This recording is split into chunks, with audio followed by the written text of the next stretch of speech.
as I have, will do anything to avoid it. So that's a threat. What you're saying is, I'm going to call your boss and tell him that I'm going to sue you, and then your boss is going to have to go through all the red tape of what it means to have a garnish on your salary. You have to go through accounting, and they have to deduct it. And no boss wants to do that, which is in effect say, so either you pay me or your boss is going to fire you. That's what you meant when you said, any employer that has gone through all that paperwork and red tape, as I have, will do anything to avoid it.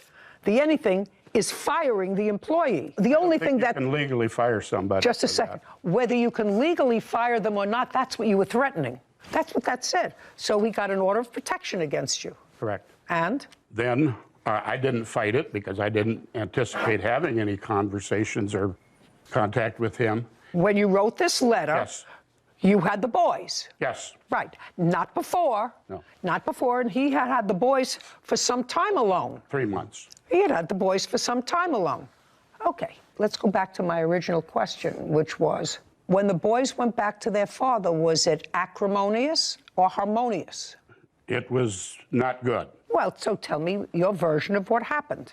The reason it was acrimonious is because he knew very well that once we got him, we put him on a strict schedule. 8 o'clock, brush your teeth, 8:15, pajamas, 8:30, bed. Where was your daughter living at this time? With us. Yeah, just a second. If you're going to interrupt him because you want to get it out, I'm sorry. That's not going to be good for you. She had a room at our house. Just a second. So your daughter was living with you. So what you're telling me was your daughter was in the wind someplace. Accurate. Okay. You know, you had her for a long time. He only had her for 5 years. And I can understand the sadness if your daughter is in the wind and not being responsible, sir. But that doesn't mean he has to shoulder all the burden. Right now, he's shouldering all the burden of supporting the 2 children, which I assume you're doing. They're living with you. And so are you working? Yes, I am. And he's working.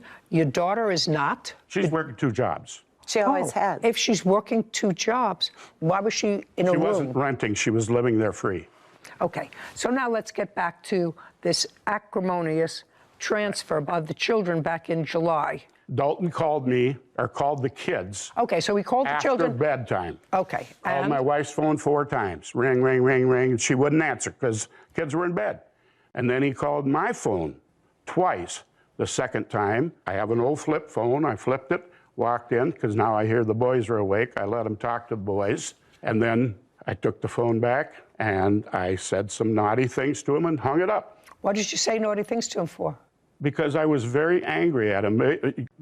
Can I use some swear words that I used when I told him? No, I assume you used some terrible words. Yeah, but I just told him, don't call me anymore. Is there any reason that you discussed with your wife why she didn't answer the phone? Because the boys were already in bed. He had done that before. You already told me that you heard the boys, so you took the phone into his room. After the phone calls, they woke up. Is what you're telling me that the first time that he tried to talk to the boys, that you or your wife didn't answer the phone? I think it probably happened once or twice prior, and then we told him, don't do it anymore. Okay, fine. And this time we were fed up. Fine. So that's when he said, I'm coming to take the boys. No. No. Well, when did he say he was coming to take the boys? Not until July. Jacqueline told us that Dalton was going to be taking the kids once they got out of school. Okay, I'm going to take the pain out of this case, and I'm going to do it relatively quickly. I think, Mr. and Mrs. Smootey, that this lawsuit was very ill-advised. The defendant doesn't owe you any money. He doesn't owe you any money because if there was money owed, it was a marital debt, and it should have been taken up at the time of the divorce, listed as a marital debt, and then it could have been fixed by the judge who approved the divorce.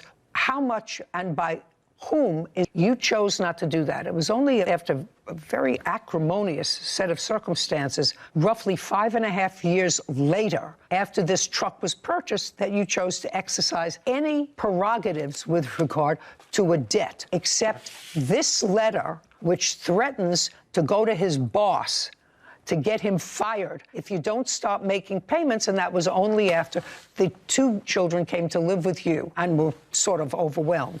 You have to understand, Mr. McDonald, who I think probably is trying, he's got the 2 boys. It got very complicated, but it's not a lawsuit, and I would make nice with him. He's got 2 children that you probably want to have some connection with, and this lawsuit certainly doesn't help that. Well, anyway, for all the reasons that I've stated, your lawsuit's dismissed. We're finished. Thank you. This court is adjourned.